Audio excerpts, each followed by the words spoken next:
Welcome to week 14 of the ARK map dev kit series. Welcome to week 14 of the ARK map dev kit series. It's also part 2 of the floating island. So we're going to create a terrain on the top of our island.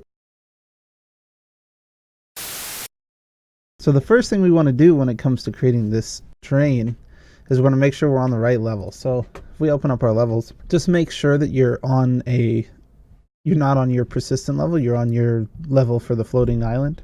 For me, that's floating landscape. Today, I'm also going to be using static meshes for C1. So this is my third island, so C1. I'm also going to be using foliage for C1. And potentially some water for C1. I'm not sure about that one.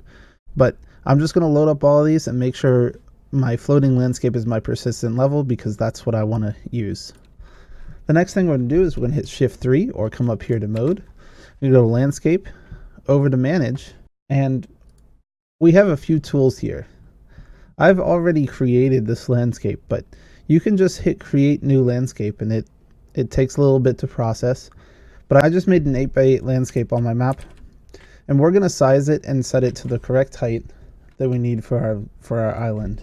It's worth noting that if I'm out of this landscape and I'm in just my standard place mode, Shift 1, and I have this landscape selected, I can't actually hit W and move it, and I can't come to the transform over here in the details and move it, and that's because we have persistent levels and world composition turned on. We really don't want to turn that off, so there's a couple ways around it.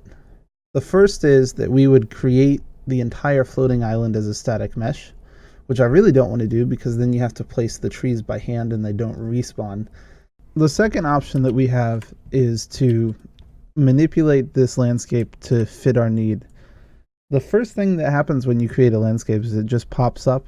And remember, since we moved our main landscape down to handle the water levels, it actually pops up above our landscape, and that's perfectly fine for us.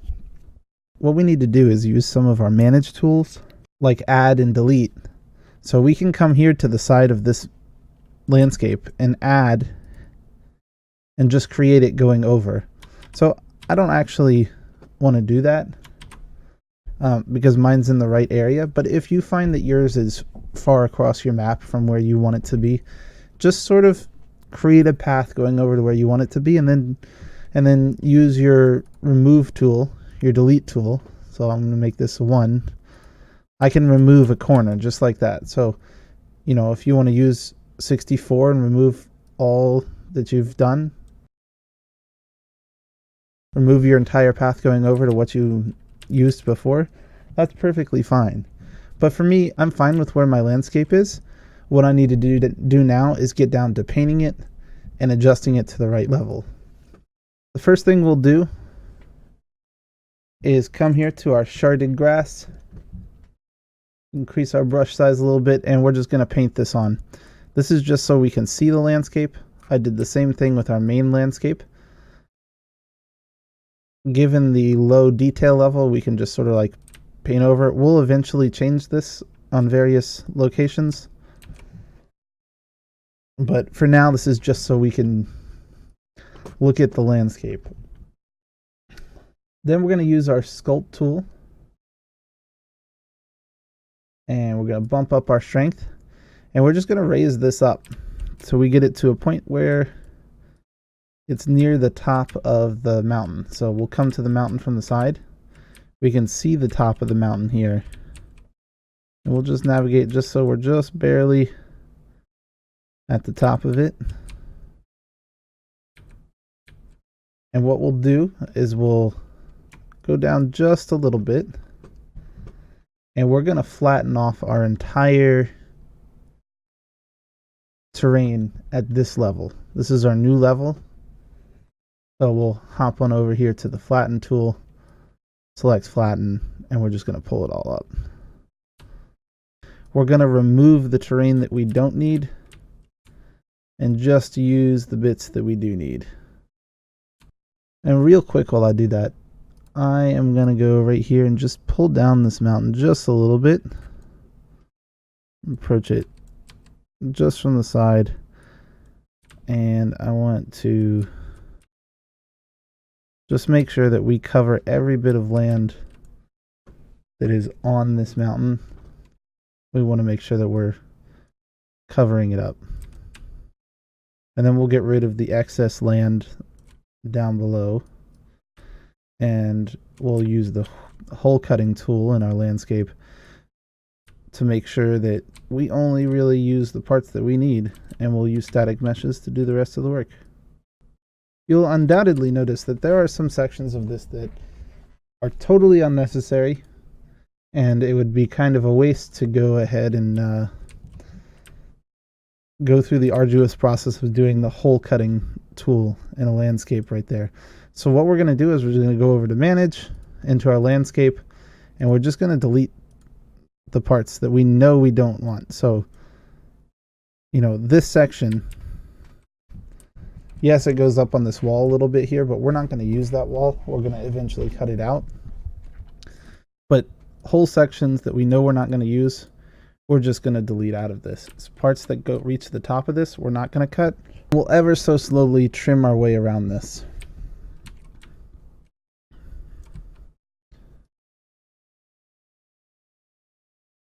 So what we're going to do is use our visibility tool just like before. But the first thing we need to do is have a hole material.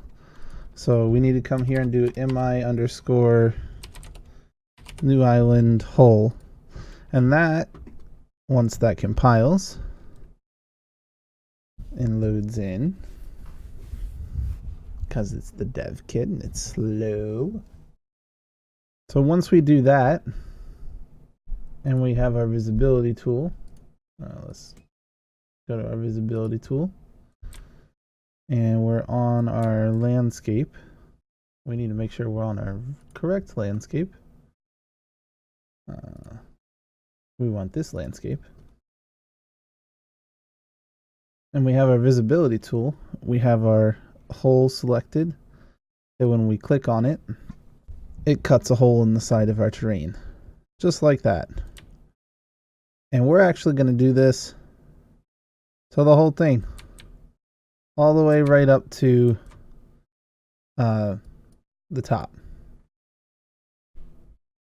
And each time you go into a new quadrant, it's going to compile shaders, and it's going to be annoying, but we'll live with it.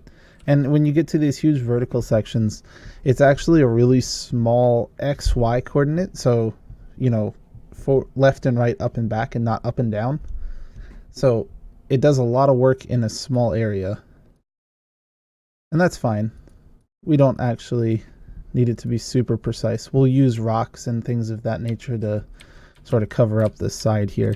What we want to do is do the brunt of the work with this. And if we ever run into an issue, we can come with a much smaller brush and do some of the finer details. That's fine. This is fine. Everything is fine. We'll just need to watch out for extra little stragglers, because it will get pretty weird. See, right down there, extra little stragglers. So I'm going to run around and do this around the whole thing, and then we'll be back. Okay, so we have a super rough look at how this might actually end up looking.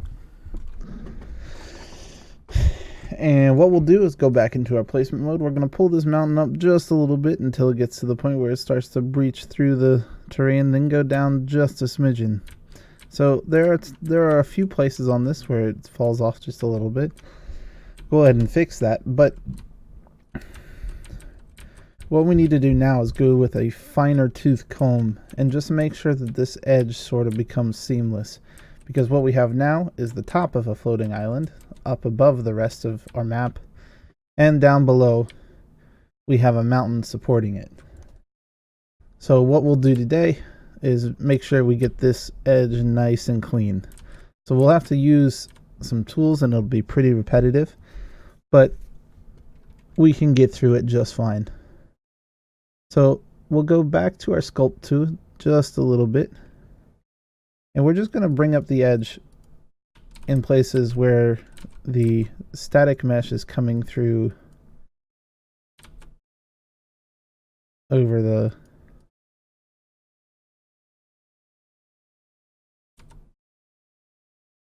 edge just a little bit.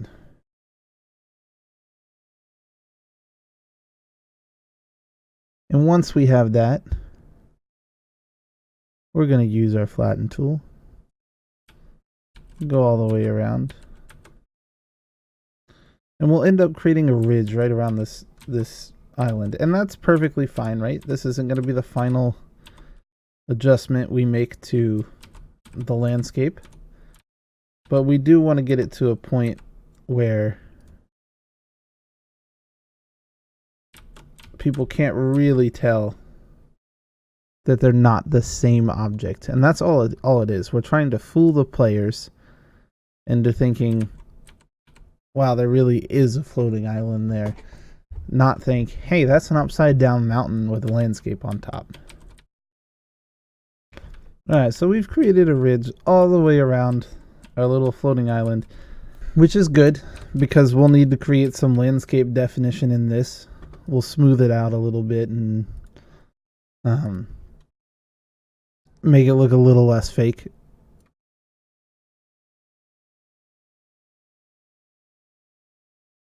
But we need to have a vague idea of where our floating island ends and where the landscape begins, because we'll need to put static meshes there. And by static meshes, I mean rocks or mountains or caves or ruins or something of the sort. Particularly on this side here where we cut it a little close. I can go back with the visibility tool and expand it, but we don't really need to. We can just go to our levels. We have our persistent levels. We're going to load in our static meshes, C1. So this is our third island, C. And we can go down here, turn on our static mesh filter,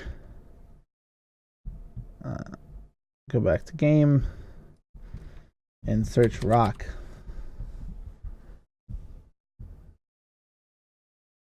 And we can see that we have all these cliff rocks and these cliff faces that we could just drag in and sort of cover up the face. We'll end up doing that, creating sort of like an upper boundary. So this is sort of like a bowl, so to speak. But we'll end up doing that in a different day. But this is roughly the plan for the outside as we sort of disguise this. We'll go around and create different versions of this, combine them together, rotate it so it looks different, and we'll create sort of an edge in the area to hide the joining of the landscape and this other static mesh. So when we're coming up from afar, we see a mountain. We're still coming up. We look over and then we see like a valley or something of the sort. That's what we'll do on the edges. Alright, so this is just sort of a rough example of what you might be doing around the edges. We're creating this border of rocks. And now we're going to work a little bit on what we might do inland. So I'm thinking we'll have a waterfall that comes off the side of this floating island. So I think we'll do this waterfall off right here, which means we need to create a little riverbed inland to some lake, as well as set up some of the foliage for this landscape. So let's load up our levels, go to persistent level. And we'll notice that unlike before, since we're on a new landscape, we're going to have to re-import some of the foliage. If I were to select the other landscape, we would have all of our foliage, but now we don't really have any of it. And that's okay. We'll just have to do it again. So we'll load up the foliage from this level, and we're going to find, just like before, and import them again. So we have some of our foliage added into this one. I'm going to end up doing a lot of this off camera, but just like before, we add elements into our array of possible foliage, use our tool to click and paint.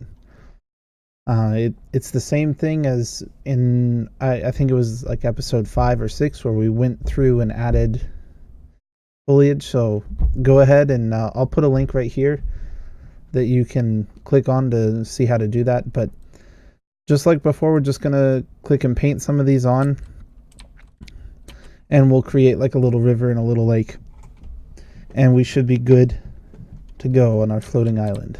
So we're just creating a slight depression here for this river. Doesn't have to be terribly even. We'll use the smooth tool to go back through and even it out just a little bit. But we'll end up creating a pond in the middle with a large depression. We're gonna do a little bit of wet sand here. The smaller brush size. And we'll have to load. We'll go ahead and load all of them while we're at it.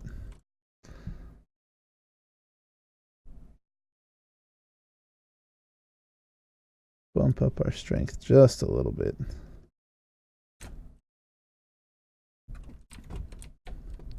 This is more some information for me later. As we get to the point where I'm adding in water, I just want to be able to know exactly where the water should be. So all this is doing is just giving me a little bit of a hint. Say, hey, this is where the river's going.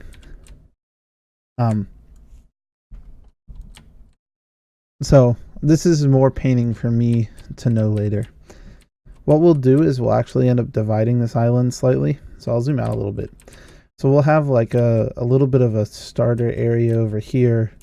And on this side, we'll have more of a static mesh, spiky, highlands type area further up.